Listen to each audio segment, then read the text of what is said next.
लालू यादव के घर के बाहर तो पसरा हुआ है सन्नाटा। नीतीश कुमार नजर नहीं आए, लेकिन रामविलास पासवान जो दाव आखिरी मौके पर खेल गए। कुमार अभिषेक, पूछिए जरा, दाव सही मौके पर सही वक्त पे खेला जाए तो मजा कुछ और होता है, सही है ना?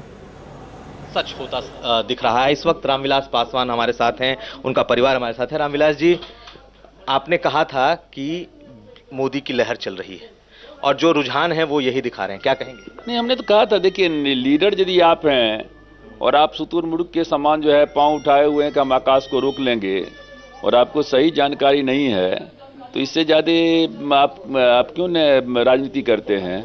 हम लोग सामने में देख रहे थे, हमेशा हमने कहा कि 300 सीट से किसी भी हालत में कम क्या कहते नहीं आएगा।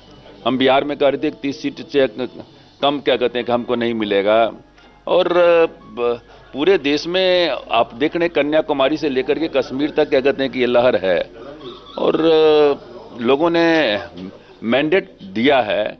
और जो लोग सेकुलरिज्म कम्युनलिज्म का मुद्दा उठाते थे, इसका मतलब इतने लोगों ने जो वोट दिया है, 3/4 जो बहुमत आ रहा है सब मिला करके, तो इसका मतलब ये सब लोग कम्युनल हैं। क्या कम्युनल सेकुलरिज्म की बात ये लोग कर रहे हैं? रामविलास जी, कहा जाता है कि आप सबसे पहले हवा का रुख भांपते हैं और ये सही साबित हो रहा है? नहीं, हवा का रुख नहीं भांपते हैं, लेकिन यदि आप राजनीति में हैं तो आपको इतनी जानकारी तो होनी चाहिए कि जनता जो है क्या चाहती है, और जो जनता चाहती है वो हम खुशी है कि हम उसको समझते हैं।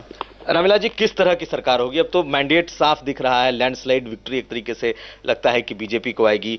अब चूंकि बीजेपी लगता है कि अपने दम पे भी बहुमत के पास पहुंच जाए, आपको लगता है कि एनडीए का जो स्वरूप आप लोग सोचते थे जितना मजबूत, आपको लगता है बीजेपी हावी रहेगी? नहीं, हावी रहने का देखिए, बीजेपी में एक गुण तो है। आपको मालूम है कि बिहार में नीतीश कुमार को केवल 7 MLA था और 14 MLA बीजेपी का था, लेकिन उसके बावजूद भी मुख्यमंत्री का जब मामला आया तो नीतीश कुमार को बनाया। तो बीजेपी में जो एक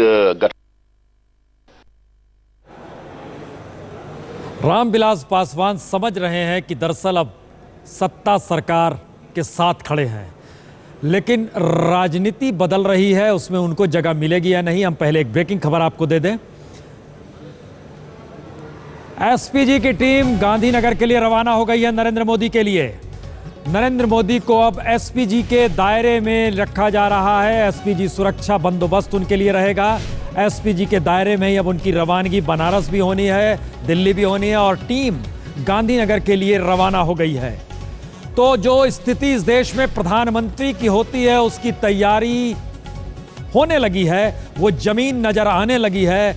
जो जमीन रेड कारपेट के साथ अब उन्हें 7 RCR तक ले जाएगी। इंतजार हर किसी को है, क्योंकि इतनी बड़ी जीत और इस तरीके की जीत किसी ने कल्पना नहीं की होगी। ये दरअसल उन सारी परिस्थितियों को तोड़ रही है, स्थितियां जो कि इससे पहले बार बार कयास लगाए जाते थे। चाहे वो जेपी आंदोलन के वक्त का जिक्र कर लीजिए, चाहे उसके बाद वीपी का जिक्र कर लीजिए, चाहे अयोध्या आंदोलन का जिक्र कर लीजिए, चाहे आर्थिक सुधार के बाद की परिस्थितियों का जिक्र कर लीजिए। लेकिन इस स्थिति ने दिखला दिया कि शाइनिंग इंडिया इस देश में नहीं है। आर्थिक सुधार बेअसर रहा है। इस देश ने दिखा दिया गरीबी और मुफलिसी की स्थिति में यह देश है। इसीलिए बहुत न्यूनतम की मांग यह देश करता है। उसे रोजगार चाहिए, बिजली चाहिए, सड़क चाहिए, पानी चाहिए, 2 जून की रोटी चाहिए। और शायद यही वजह है नरेंद्र मोदी बार बार अपने भाषण में जिन परिस्थितियों को उठाते थे और सामने लोगों के रखते थे, उसमें हर किसी के जहन से वो बातें छू जाती थी और उसको लगता होगा कि शायद उसके सरोकार नरेंद्र मोदी से जुड़ गए। और बीते 10 बरस में प्रधानमंत्री ही नहीं, कांग्रेस का कोई शख्स लोगों के साथ सरोकार नहीं बना पा रहा था। और शायद यही सबसे बड़ी वजह है कि इस देश में लोग ही नहीं, युवा तबका ही नहीं, बड़े बुजुर्ग तक ये मिस करने लगे थे कि नेता कहाँ इस देश में। लगता था जैसे कोई कंपनी चल रही है, उसमें कंपनी का कोई डायरेक्टर आया है। इसीलिए जब कहा गया कि मनमोहन सिंह CEO हैं, तो मनमोहन सिंह के चेहरे पर पहले दिन खुशी आई थी। यह भी इस देश का सच है। लेकिन अब देश को नेता मिला है, नायक मिला है, और उसके जरिए अगुवाई की जा रही है, तो ये एक अच्छी स्थिति है। बहरहाल पासवान साहब का जिक्र हो रहा था। पासवान साहब मंत्रिमंडल में शामिल होंगे या नहीं होंगे, हम अगर अपने अनुभव से चीज़ों को परखें, चिराग को जगह मिल सकती है। आइए जरा चिराग की बात भी सुन ली जाए, उनका क्या कहना है। चिराग पासवान, जमुई से चुनाव लड़ा उन्होंने। तो ये चिराग पासवान और रामविलास पासवान साफ तौर पर खुशी जाहिर करते हुए जिस तरीके से बहुमत मिलता दिख रहा है एनडीए को। कैमरामैन नदीम आलम के साथ कुमार अभिषेक, पटना, आज तक। चलिए, लगता है चिराग पासवान वाला हिस्सा जो था वो फिर से हम दिखाने की कोशिश करेंगे, लेकिन राजनीतिक तौर पर वैदिक जी, अब हम जरा इस पे आ रहे हैं। हम आपको मानचित्र के जरिए कुछ चीज़ें इस देश को समझना भी चाहते हैं, उसको हम लेकर आते हैं। दो सवाल बहुत साफ हैं लोगों के जहन में। वोट बैंक की सियासत जो मंडल कमीशन के बाद जातीय आधार पर बनी और अयोध्या के बाद जो धर्म के आधार पर बनी, क्या पहली बार इस देश में वोटर ने महसूस किया कि पार्लियामेंट को उसके पेट को देखना होगा, उसकी जरूरतों को समझना होगा, इसीलिए हर चीज छितरा गया? आप जवाब दें, हम नक्शा लेकर आते हैं। ये बात आप ठीक कह रहे हैं कि ये एक ऐसा जबरदस्त अवसर था जबकि राष्ट्रीय राजनीति की जीत हुई है और जातीय राजनीति की हार हुई है। जातीय आधार पर जो प्रांतीय दल थिरकते रहते थे और जातीय आधार पर जो राष्ट्रीय दल थोक में वोट लेते थे, मवेशियों की तरह नागरिकों को प्रेरित करते थे, ठेलते थे, उन दलों को अब निराशा होगी। पहली बार ये एक राष्ट्रीय वोट हुआ है देश में। जहाँ तक धार्मिक बंटवारे का सवाल है, एक चीज और बता दें, देखिए ये 84 सीट है जो दलित बहुल इलाके हैं इस देश के, उसमें से बीजेपी 47 सीटों पर आगे है। 9 सीट पर कांग्रेस से, 28 सीट का अदर मतलब हम मानकर चल रहे हैं कि उसमें मायावती भी हो सकती है और तमिलनाडु की कुछ सीट भी हो सकती है, हम उधर नहीं जा रहे हैं। लेकिन बीजेपी का 47 सीट और 56% का हिस्सा अगर उसके हिस्से में आ रहा है तो जातीय समीकरण पहली बार टूटे। जी, ये आंकड़े जो बात मैंने कही उसको पुष्ट कर रहे हैं, सिद्ध कर रहे हैं।